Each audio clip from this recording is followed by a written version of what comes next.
Good morning everybody. Kuvempu ಅವರಿಗೆ ನಮಸ್ಕಾರ ಹೇಳ್ತಾ, ಅವರ ಅತ್ಯುತ್ತಮ ಕೃತಿ ಅಂತ ಅನ್ನಿಸ್ಕೊಂಡಿರೋ ಮಲೆಗಳಲ್ಲಿ ಮದುಮಗಳು, ಆ ಕೃತಿ ಬಗ್ಗೆ ಇವತ್ತು ಚರ್ಚೆ ಇದೆ. ಚರ್ಚೆ ಮಾಡೋದಕ್ಕೆ ನನ್ನ ಜೊತೆಗೆ ಇದ್ದಾರೆ ಗೀತಾ ಹರಿಹರನ್ ಅವರು. ಗೀತಾ ಅವರು ಬೆಂಗಳೂರಿನವರೇ ಒಂದು ಕಾಲದಲ್ಲಿ, ಆದರೆ she has some connections with Bangalore. But ಅದಕ್ಕಿಂತ ಹೆಚ್ಚಾಗಿ ಅವರು she is a very keen reader of literature and society. And because Kuvempu is the shining light that has led Kannada literature and society over the last so many decades, I felt she would be the right person to be talking to about this book.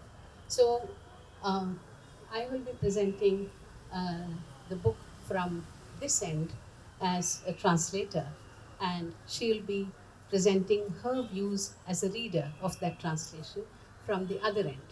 Usually we only hear one version of things, so now here we have two versions, so you can see who is convincing and what is the common ground, what are the differences, and I invite you to this.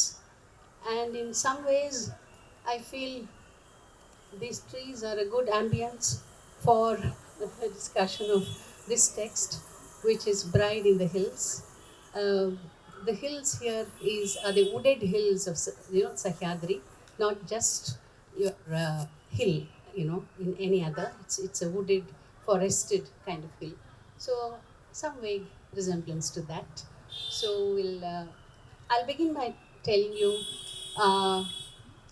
why I love this book.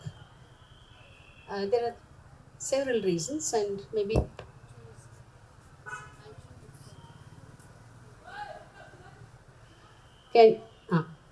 I'll choose maybe 3 or 4 to focus on and talk about it. Bride in the Hills is a bunch of love stories of 5 or 6 couples, young people who are in love in different ways, without even often knowing it is love, but it's also attraction, sexuality, all of that. And the power of sexuality, the power of love is something that Kuvempu has dealt with in a very, very interesting way, in a very uninhibited way, and that is very fascinating for me. I'll just read a sample from the text to kind of say the power of the gaze, for instance, that Kuvempu deals with. So Gutti is a Dalit vassal or serf who wants to marry his cousin Timmy, who is a female farmhand in somebody else's, some other landlord. And that landlord doesn't want Timmy to go away from his land. So Gutti has to spirit her away. And so they have made plans to run away, elope, and get married. But they can't openly talk about these things. So here is a plan they have made, and he is looking into her eyes. Gutti says to Timmy, "I'll leave now. I'll wait behind the screw pine shrub near the pond, next to the kare bush at the rock ledge." He looks intently into Timmy's eyes by way of asking if that is all right. She too looks not into his eyes, but into the very depths of his heart, into his very being. Oh, how does one describe that gaze that so yoked them together? That gaze holds them in an impermeable embrace so tight that even two fornicating cobras in coitus, twisting around each other in frenzied passion, would be put to shame. That gaze is the amorous act of giving, a giving in which the red molten life force of the two beings rushes from one heart to another, fusing them. That gaze is a live wire that conveys to each other the myriad things that have racked them, their dreams, their indomitable resoluteness, their need for reassurance, their irrepressible audacity, the exhilaration of their passion, and the resolve to live with each other unto death. So that is the power of the gaze for you. And it is this power that inspires them to change their condition, which is dismal. They have no power in society. and yet they have their aspirations, and by trying to fulfill their aspirations, they also manage to change the larger society. And hence this text has been described as the Mahabharata of Malnad. So, like it is said about the Mahabharata, there is nothing in Mahabharata that is not outside there in the text. Outside the text. It said everything in the world is there in the Mahabharata. So, in the similar way, I would like to accept this challenge from you that in this text, Mahabharata of Malnad, there is not one thing that you won't find that matters to you. And that's why the story I have been very happy to translate. Okay. Then, secondly, it is a woman centric text. The people who bring about the change here, the men are of course there, but it's the women who stand firm, sturdy, and daring, audacious, and they lead the change. In their very quiet, very traditional ways, very soft ways, and yet their resilience is something that is amazing. So that again is a very, this book was written in 1967, and Kuvempu is writing about a time around the 1890s. Now that's the society he's dealing with, and to depict this kind of women in the back of beyond village in Malnad is really something unthinkable for us even today. So that is the woman centric, the power of the woman that he celebrates. And here is another small excerpt I want to read. It's Timmi's mother-in-law to be. Her family is punished for letting their girl be eloped, by Butti. So the punishment is Sannabira, Timmi's brother, is tied to a tree and lashed, and beaten up. So this is the other excerpt I want to read, where Kuvempu is talking about the power of motherhood. What it can do and bring to a situation.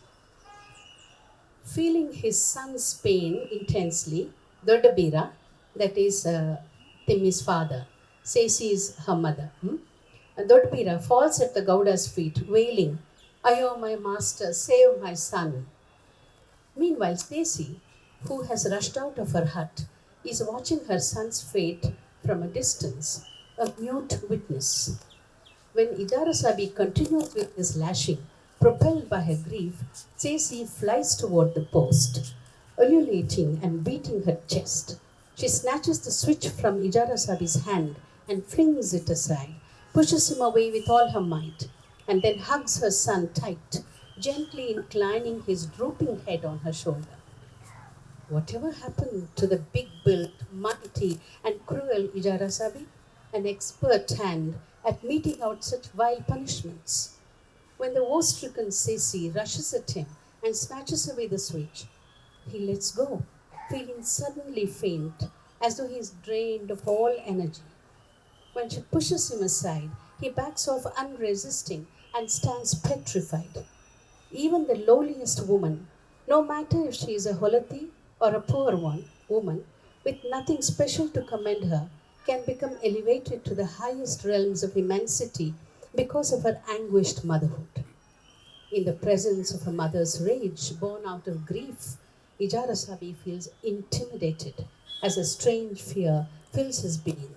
Entirely under Sesi's spell, not heeding Gauda's command, he hastily unties the knots binding Sanabira to the post. Barely able to take the weight of her grown-up son, Sesi lays him gently on the ground. So, you can see from this excerpt the texture of the stories that Kuvempu is able to weave. So, yet another reason why this text is important is in the way it helps its characters from nowhere, from very small places, from very small beginnings, to transcend, to go beyond, and find a meaning to their lives. Right? And it is so wonderful how he does this.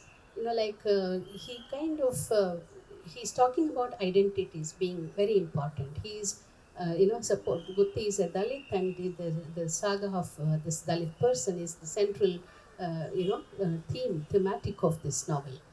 And along with this Holeya in quotes, because that's a word Kuvempu uses in his text, and that was in use those days, is Hulia, the dog. Hulia, they often say, is the hero of this novel. Hulia is very, very important. It's more than a character. It is in competition with Gutti. He's always called Nai Gutti. And Gutti Nai. They were never separate.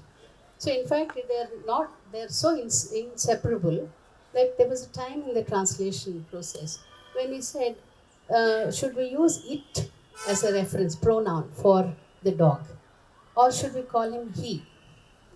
But the problem was we had to use the pronoun he for Gutti also. So to keep them apart in the sentence, because they were both always together, we decided to use it for the dog and he for Gutti. But there comes a time later in the novel when Gutti is running away, and Hulia just follows him blindly. But the boatman refuses to take Hulia on board, and so Hulia is just pushed into the water, and he's trying to fight against the flooding river. And so there, I suddenly found myself going back to he to refer to, yeah, to refer to the dog. And, later, even when there was a chance for me to set right the inconsistency, I said, let the Freudian slip be, and let us give him the hero's, status that he deserves. Okay, so these are some of my reasons for, taking up the text and translating. Now, let's move on to Githa to see what her response has been at the receiving end of it. Um, I'm here as a kind of a representative, though not elected. I'm here as a reader like you. A great relief not to be a writer for a while, especially in these times. I don't know if a reader can be charged with sedition, but let's find out. I do want to begin with saying something about translators in general. Of course, all of us know that the translator is the hero of a diverse country like India. She is also the hero of times in which we desperately need to understand what other people are saying and what other people have said in the past. And I think this is what is so interesting about Kuvempu and this text. Of course, he was a man of his times, as all of us are.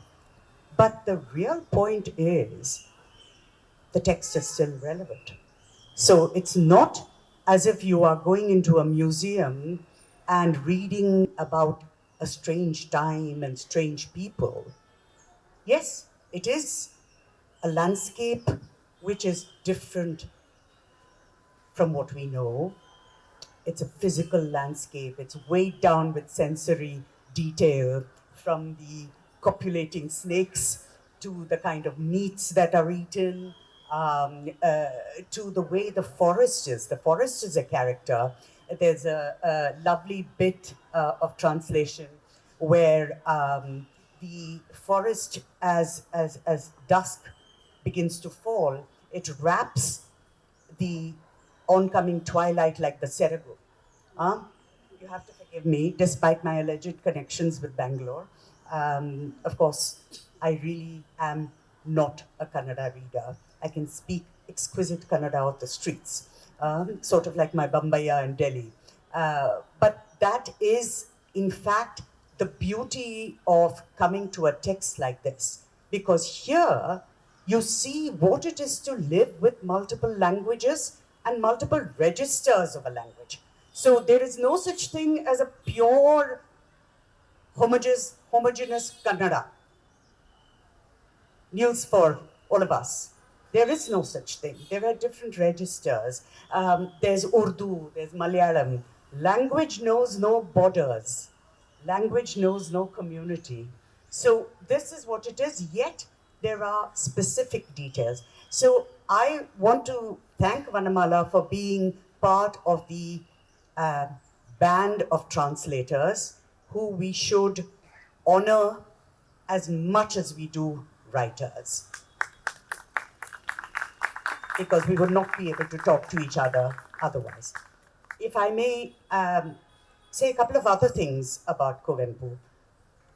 For me, the most important aspect, other than the poetic language, other than the social chronicle, which tells you this is what a feudal structure is like, this is what that terrible invention in India, what we have, the evil thing we have given the world. The rest of the world has given us plenty of evil things. But the evil thing we have given the world is the caste system.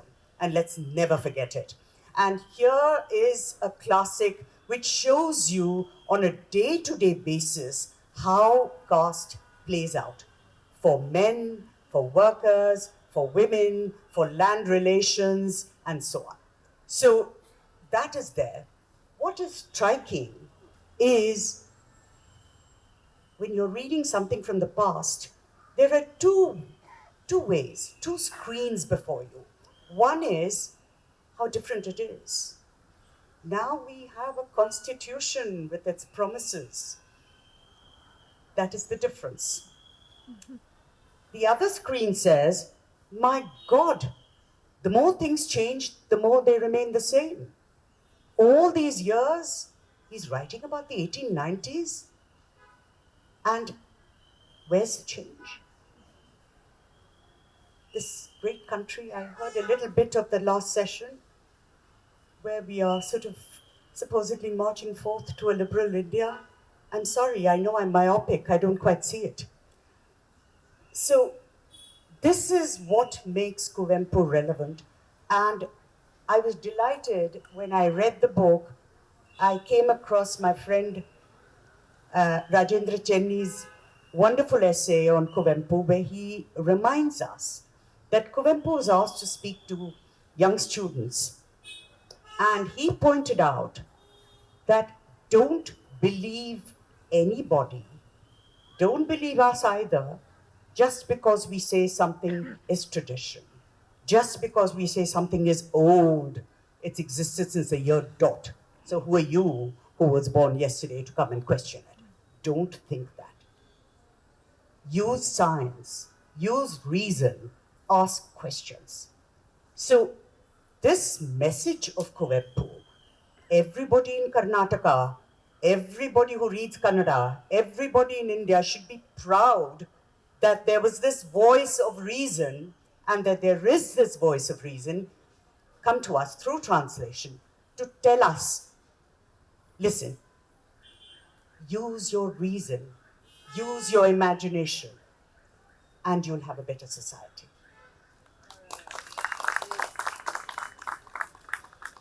Very much so.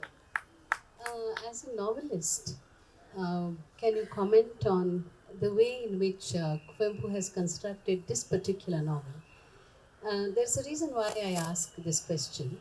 In the initial years of the book's, production, when it was published, there was a view that this is a text with no center, no defined center, that it is kind of spread out. But today that view has changed and it is accepted as a multicentric text. So I was wondering, as a novelist, what would you say about Kuvempu's frame, narrative frame?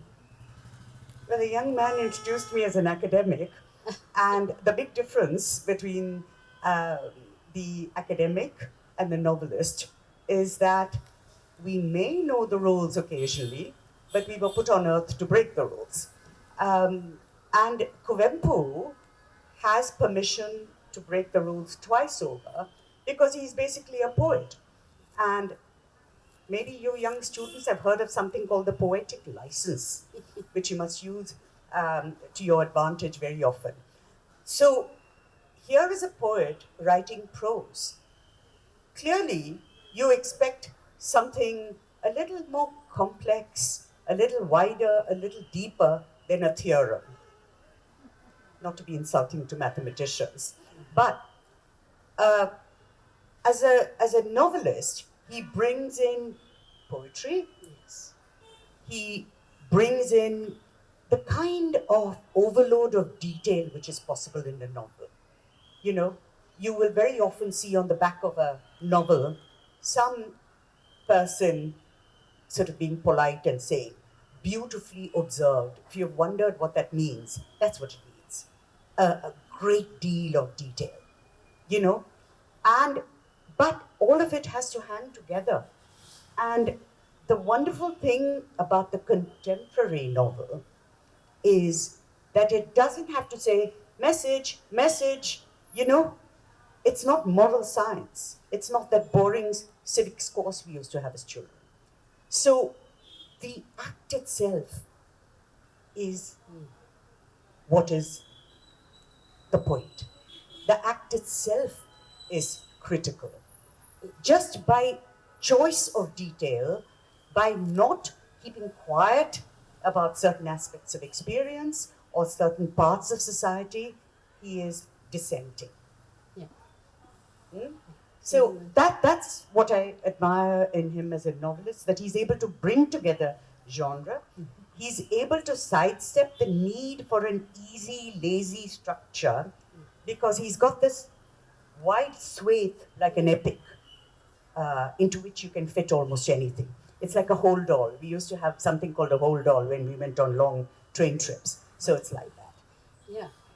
Uh, yeah. In fact, Gutti, the novel begins with Gutti trying to take a secret message, which is in the form of a note, to reach it to somebody who is in another village.